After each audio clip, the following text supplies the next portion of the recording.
ایک تھا بادشاہ جس کے تھی 12 لڑکیاں، سب کی سب بڑی خوبصورت تھیں، سب ایک ہی ساتھ رہتی اور ایک ہی کمرے میں سوتی، سب کی چارپائیاں کمرے میں برابر سے لگی ہوئی تھی۔ جب لڑکیاں سو جاتی تو بادشاہ خود آ کر باہر سے کمرے کا دروازہ بند کر دیتا۔ بادشاہ کو ڈر تھا کہ لڑکیوں کو کہیں کوئی تکلیف نہ پہنچ جائے، اس لیے وہ ہر رات کو دروازہ بند کر دیتا تھا اور صبح سویرے ہی کھول جاتا۔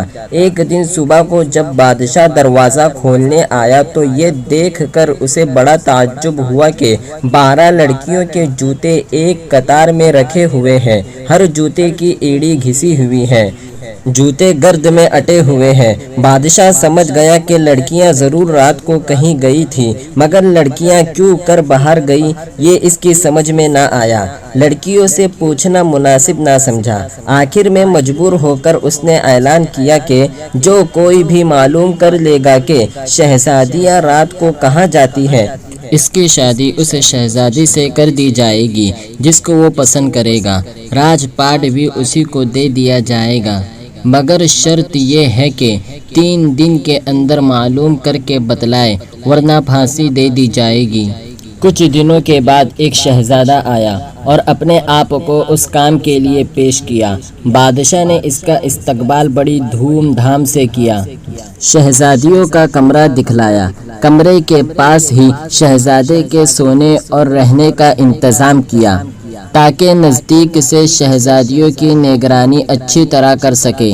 رات کو شہزادیوں کے کمرے کا دروازہ کھلا چھوڑ دیا گیا تاکہ شہزادہ ان کے سونے جاگنے کو اچھی طرح دیکھ سکے، لیکن ابھی تھوڑی ہی رات گئی تھی کہ شہزادے کی آنکھوں میں نیند بھر آئی اور وہ بے خبر ہو کر سو رہا۔ شہزادیاں ہر رات کی طرح آج رات کو بھی گھومنے گئی۔ جب صبح سویرے بادشاہ آیا تو اس نے دیکھا کہ لڑکیوں کے جوتوں پر گرد پڑی ہوئی ہے اور ایڑیاں گھسی ہوئی ہے۔ بادشاہ نے شہزادہ سے پوچھا کہ بتلاؤ لڑکیاں کہاں گئی تھی؟ شہزادہ کوئی جواب نہ دے سکا۔ دوسری اور تیسری رات کو بھی شہزادیاں گھومنے گئی اور شہزادہ ہر رات سوتا رہا۔ آخر چوتھے دن شہزادے کو پھانسی دے دی گئی۔ اس کے بعد بہت سے شہزادے آئے مگر کوئی بھی یہ نہ معلوم کر سکا کہ شہزادیاں کب اور کہاں گھومنے جاتی ہے۔ ایک دن ایسا اتفاق ہوا کہ ایک غریب سپاہی سڑک سے گزر رہا تھا۔ اس نے بھی بادشاہ کا اعلان دیکھا۔ جی میں آیا کہ کسی طرح یہ بھید معلوم ہو جاتا تو زندگی بڑے آرام سے گزرتی، لیکن یہ بھید کیسے معلوم ہو یہ اس کی کچھ سمجھ میں نہ آیا۔ اسی سوچ میں چلا جا رہا تھا کہ ایک بڑھیا ملی۔ بڑھیا نے پوچھا سپاہی سپاہی کہاں جا رہے ہو؟ سپاہی نے کہا یہ تو مجھ کو بھی نہیں معلوم، مگر دل یہ چاہتا ہے کہ کسی طرح شہزادیوں کے گھومنے کا بھی معلوم ہو جاتا تو بڑا اچھا ہو جاتا۔ بڑھیا نے کہا یہ کوئی مشکل بات نہیں، بس تم ہمت کر لو تو بیڑا پار ہے۔ دیکھو رات کو کھانے کے بعد لڑکیاں شراب بھجوائے گی، اس کو نہ پینا، اس کے پینے سے بڑی گہری نیند آتی ہے۔ تم ہرگز ہرگز شراب مت پینا، بستر پر لیٹتے ہی سوتا ہوا بن جانا اور یہ ظاہر کرنا کہ تم گہری نیند میں سو رہے ہو تاکہ شہزادیاں نڈر ہو کر گھومنے جا سکیں۔ یہ لبادہ بھی اپنے ساتھ لے جاؤ۔ اس میں خاص بات یہ ہے کہ جب تم اس کو اوڑھ لوگے تو تمہیں کوئی بھی نہیں دیکھ سکتا اور تم سب کو دیکھ سکتے ہو۔ جب بڑھیا سب کچھ سمجھا چکی تو سپاہی کی ہمت اور بڑھ گئی۔ وہ بادشاہ کے پاس خوش خوش گیا اور کہنے لگا میں معلوم کروں گا کہ شہزادیاں رات کو کہاں گھومنے جاتی ہیں۔ بادشاہ نے سپاہی کو عمدہ کپڑا پہنائے اور شہزادیوں کے کمرے کے پاس لے جا کر اس کے سونے کا کمرہ بتلا دیا۔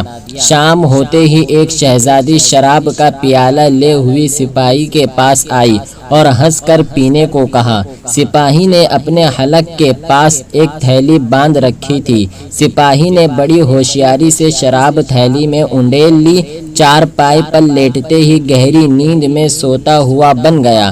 شہزادیاں یہ دیکھ کر بہت خوش ہوئی۔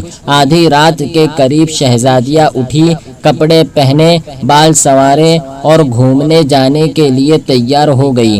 سپاہی اپنے چار پائے پر لیٹا ہوا یہ سب دیکھتا رہا۔ شہزادیہ ہنستی ہوئی کمرے سے باہر نکلی اور گھومنے کے لیے جانے لگی۔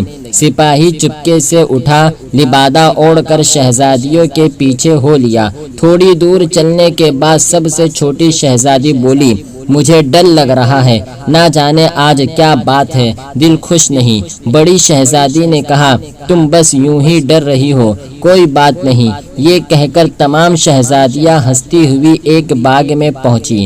باغ کے تمام درخت نہایت خوبصورتی سے برابر لگے ہوئے تھے، پتیاں چاندی کی طرح سفید تھی۔ سپاہی نے ایک درخت سے چھوٹی سی شاخ توڑ لی۔ شاخ توڑنے سے آواز پیدا ہوئی۔ چھوٹی شہزادی سہم گئی اور دوسری بہنوں سے کہنے لگی، کیا تم لوگ یہ آواز نہیں سن رہی ہو؟ آج ضرور کچھ نہ کچھ ہونے والا ہے، مجھے تو بڑا ڈر لگ رہا ہے۔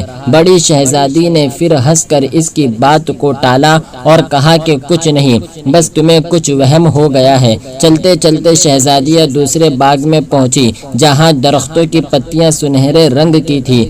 باغ کے بیچ میں ایک خوبصورت چبوترا بنا ہوا تھا۔ سب شہزادیاں اس پر بیٹھ گئی۔ یہاں 12 پیالے شربت کے بھرے ہوئے رکھے تھے۔ ہر ایک شہزادی نے ایک پیالہ پیا اور پھر آگے کی طرف چلے۔ سپاہی نے یہاں بھی ایک ٹہنی توڑی اور ایک پیالہ اٹھا کر لبادہ میں رکھ لیا۔ چھوٹی شہزادی شاخ ٹوٹنے کی آواز پر پھر ڈری اور بڑی شہزادی نے پھر دلاسا دیا۔ تھوڑی دیر کے بعد شہزادیاں ایک دریا کے کنارے پہنچی، جہاں 12 کشتیاں کنارے پر لگی ہوئی تھی اور ہر ایک کشتی میں ایک شہزادہ بیٹھا ہوا تھا۔ شہزادیاں ایک ایک کشتی میں بیٹھ گئی اور دریا کے بیچ میں جا کر موجوں کا تماشا دیکھنے لگی۔ صبح ہوتے ہوتے شہزادیاں واپس آ کر اپنی چارپائی پر سو گئی۔ بادشاہ نے صبح کو شہزادیوں کے گھومنے کا حال سپاہی سے پوچھا۔ سپاہی نے تفصیل سے تمام جگہ بتلا دی اور ثبوت کے طور پر درختوں کی شاخیں اور پیالہ پیش کر دیا۔ بادشاہ نے لڑکیوں کو بلا کر پوچھا کہ سپاہی جو کچھ کہہ رہا ہے ٹھیک ہے؟ لڑکیوں نے کہا، ہاں سچ ہے۔ بادشاہ نے اپنا مقرر کیا ہوا انعام دینے کا اعلان کر دیا۔ سپاہی نے بڑی شہزادی کو پسند کیا، اس سے شادی کر دی گئی اور سپاہی کو سلطنت ولی عہد بنا دیا گیا۔